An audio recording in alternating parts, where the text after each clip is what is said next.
But sir आपको लगता है कि लॉरेंस मतलब एक तरीके से गवर्नमेंट के लिए काम कर रहा है या एजेंट हो सकता है, क्योंकि पहले भी ऐसा हो रखा है 2004 में जब छोटा राजन के शूटर्स को यूज़ करा गया था दाऊद को मारने के लिए, और या फिर ये भी हो सकता है कि क्या लॉरेंस को एक मोहरे की तरह ट्रीट करा जा रहा है कि कुछ भी करके नाम डाल दो इस पे। तो आपका टेक क्या है इस पे? देखो 1993 के बाद आपको पता ही है इनका ग्रुप अंडरवर्ल्ड का 2 हिस्सों में डिवाइड हो गया था, ठीक है। और 2004 का जो इंसिडेंट आप बता रहे हैं अशोका होटल वाला, ठीक है, उसमें दोनों वांटेड थे, विक्की मल्होत्रा और फरीद तानाशाह दोनों के दोनों वांटेड थे और महाराष्ट्र पुलिस ने उन्हें अरेस्ट किया।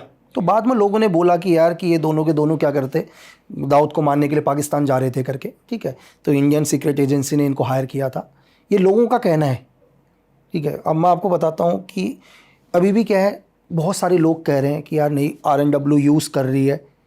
तो मैं ये कहूँगा यार भाई, RNW के पास दुनिया के बेस्ट ऑफिसर हैं, बहुत अच्छे शूटर्स हैं, बहुत अच्छे फायरर हैं, ठीक है। तो उन्हें यूज़ करने की ज़रूरत ही नहीं है किसी को। ये टोटल मीडिया ट्रायल चल रहा है और धीरे धीरे 1 आध साल के बाद बंद ही हो जाएगा।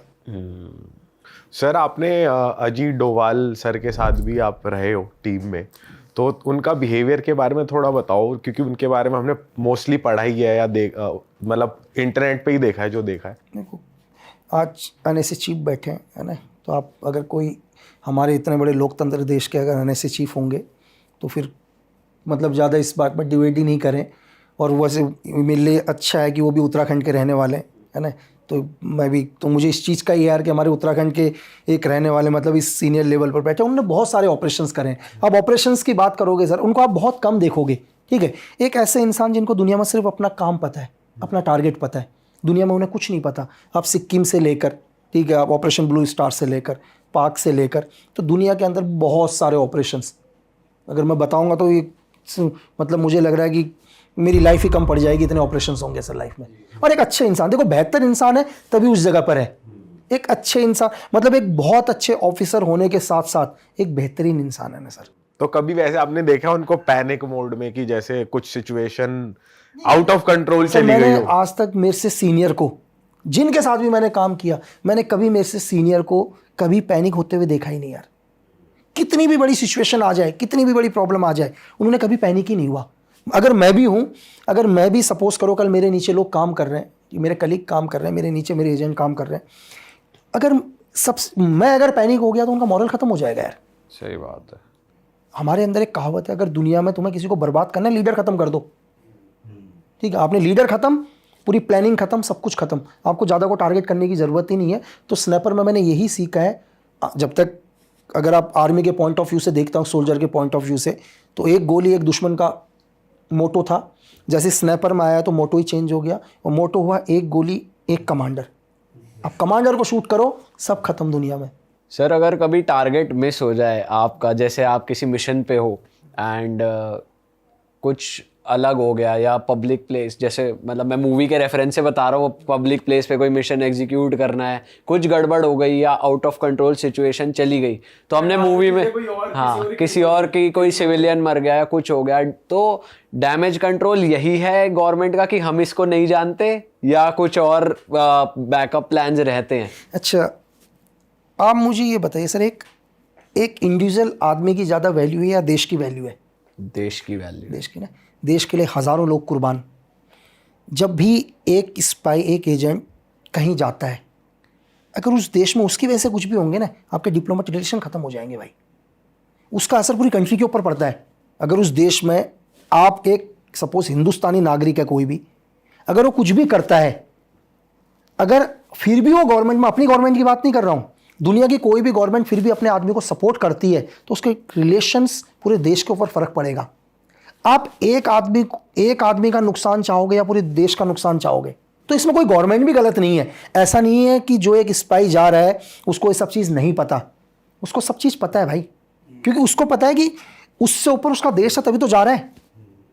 तो ये मजबूरी है दुनिया के हर देश की।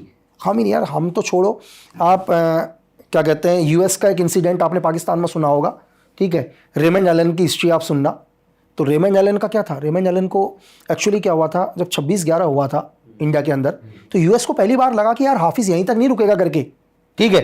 वो 9/11 से अभी तक उनका सदमा नहीं निकले थे वो लोग, और यहाँ 26/11 हुआ, तो उसका असर यूएस में भी हुआ भाई। तो CIA ने पहली बार प्लान किया, CIA ने बोला कि हाफिज को क्या करो, ग्लोबल टेररिस्ट घोषित करो करके, और यूएस ने यूएन में उसको ग्लोबल टेररिस्ट के लिए मांग उठाई और चाइना ने वीटो पावर का यूज किया और ग्लोबल टेररिस्ट घोषित होने से रोक दिया हाफिज को।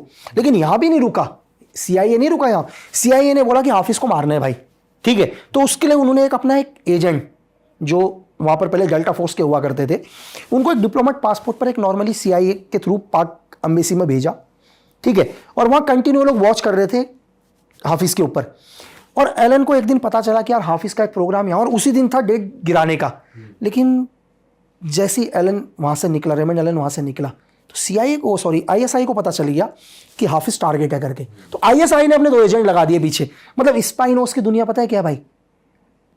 स्पाइनोस की दुनिया वो है कि आपको लग रहा है कि आप अकेले हो, आपके पीछे 100 की लाइन होगी, दूसरे को नहीं पता, दूसरे के ऊपर। मतलब ये चैन कभी खत्म नहीं होती है, ध्यान रखना, ये चैन कंटिन्यू बढ़ती जाएगी, ठीक है। जैसे एक अर्थवर्म आता ना, उसको काट दो तब भी चलेगा वो, तो ये कभी खत्म नहीं होता। तो रेमंड एलन पहले हाफिज को मारता, इससे पहले वो नजदीक पहुंच गए भाई उसके, और दोनों रेमंड एलन को टारगेट करने लगे। इससे वो तो ऑलरेडी एक भाई, मैंने कहा डेल्टा के वहां की इलाइट फोर्स का कमांडो रह चुका है, उसने पहले ही दोनों को शूट कर दिया। जैसे ही दोनों को शूट किया, ठीक है, तो भाई आवाम वहां की गुस्सा होगी, पाकिस्तान की आवाम, वो मारने के लिए आ गई रेमंड एलन को। तो रेमंड एलन ने अपनी जान बचाने के लिए अमेरिकन एम्बेसी में कॉल किया कि यार ये चीज़ हो गई। अब CIA वहां से निकली उसकी मदद करने के लिए, इत्तेफाक से एक और मर गया गाड़ी से। मतलब जैसे ही एम्बेसी से गाड़ी निकली, तीसरा एक और मर गया भाई। और तीसरे मरने के बाद कैसे भी करके पाकिस्तान रेंजर वहां तक पहुंचे, वहां की लोकल पुलिस, रेमंड एलन को जेल में डाला भाई उन्होंने, ठीक है। मतलब अमेरिका को भी कम से कम 3 महीने लगे अपने एजेंट को बाहर निकालने के लिए, और CIA ने अपने एजेंट को निकालने के लिए 21 लोगों की किलिंग करी है पाकिस्तान में, और सरिया लॉ निकालकर रेमंड एलन को लेकर गए। और आपको एक चीज और इत्तेफाक होगा सुनकर कि रेमंड एलन को निकालने के चक्कर में उन्होंने बिन लादेन को 1.5 महीना बाद में मारा। वो ऑपरेशन 1.5 महीना पहले था, डिले करना पड़ा क्योंकि बराक ओबामा उस टाइम वहां के प्रेसिडेंट थे। बराक ओबामा को पता था अगर हम इस टाइम बिन लादेन को पाकिस्तान में मारेंगे तो रेमंड एलन को पाकिस्तान में फांसी दे देगी पाकिस्तान गवर्नमेंट, क्योंकि इतना प्रेशर होगा पाकिस्तान के ऊपर। तो उन्होंने ये बोला कि नहीं भाई, पहले हम रेमंड एलन को निकालेंगे, उसके बाद क्या करेंगे, बिन लादेन को मारेंगे। तो एक एजेंसी ने, और अपने एजेंट को निकालने के लिए 21 आदमी को किलिंग, मतलब मैं किलिंग बोलूं क्या करूं, आज तक वो गायब है यार, मिले ही नहीं है कभी।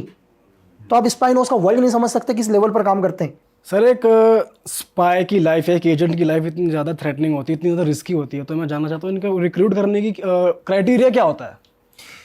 यार ये लोग क्या करते हैं, दुनिया की कोई भी एजेंसी हो, हम ही नहीं, ये लोग पहले से ही टारगेट बना के रखते हैं, ये कंटिन्यू वॉच करते हैं। आपको लगता है कि कहीं ना कहीं, फॉर एग्जांपल अगर गवर्नमेंट को ही लगा, अगर आप हमारे सबसे आज तक अगर जो मैं बोलूँ कि हिंदुस्तान के number 1 spy Ravinder Kaushik sir की हिस्ट्री, वो एक थिएटर आर्टिस्ट हुआ करते थे गंगानगर से।